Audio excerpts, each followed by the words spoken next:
Okay, this example of factoring and finding the zero is going to use pretty much everything other than the grouping. Okay, so when I approach something like this, I'm looking to see if I can factor it.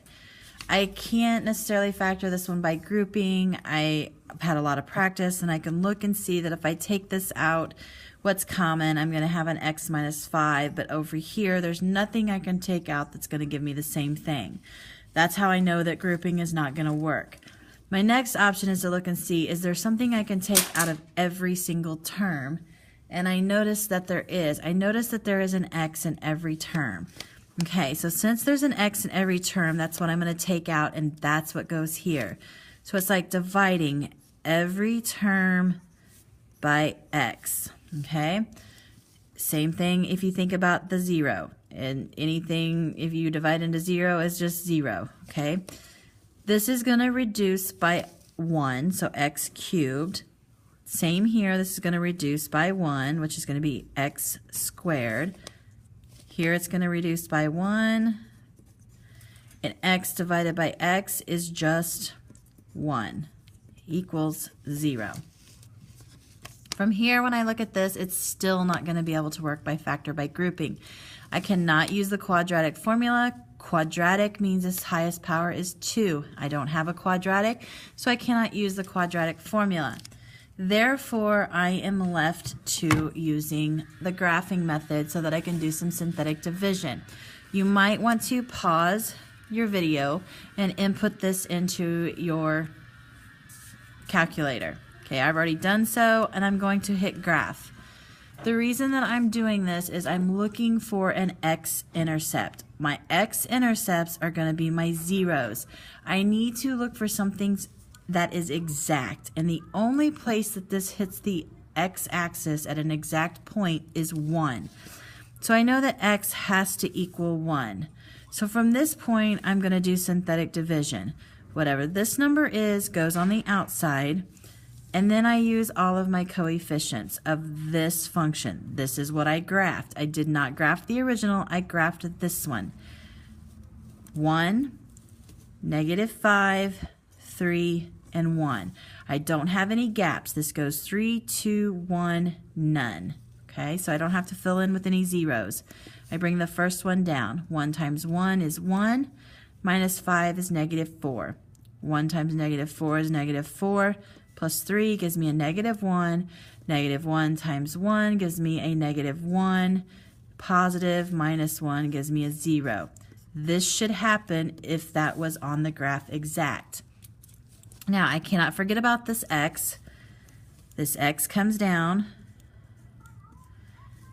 This one comes down as x minus 1, and then I'm going to write my depressed polynomial. I started with a power of 4. I've decreased it to 3, and now I've decreased it to 2. X squared minus 4x minus 1 equals 0. Okay? Now I have to ask myself, am I done? Can I factor this? Okay, I cannot factor this. There are not factors of -1 that will add or subtract to get me 4. I do have a power of 2, so I now can use the quadratic formula. X equals -b plus or minus the square root of b squared minus 4ac all over 2a. Okay, so in this case, my b is -4. Plus or minus -4 squared minus 4 times a, which is 1, times c, which is -1, all over 2 times 1. All right, so I have my quadratic formula set up here. A negative times a negative makes a positive.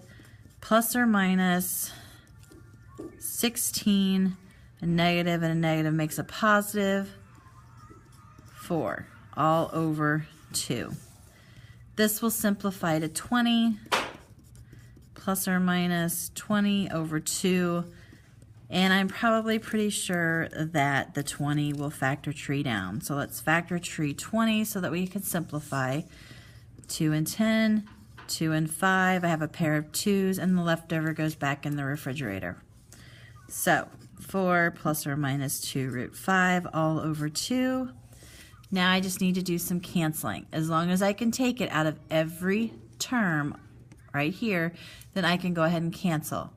If I can't take it out of every term, I cannot cancel, and I can only do numbers with numbers, radicals with radicals. So this becomes 2 plus or minus root 5. Okay, let's talk about how many roots we have. Don't forget, this came from where we started up here. I have to set this equal to 0, so x equals 0. When I set this one equal to 0, I get x equals 1. That's 1, 2 roots. And then I come all the way down here, and these were my other 2 roots. X equals 2 plus or minus root 5. So I have a total of 4 roots. They are all real roots. So when I graphed that original equation, it should have hit the x-intercepts 4 times. 4 roots, power of 4. Check, balance.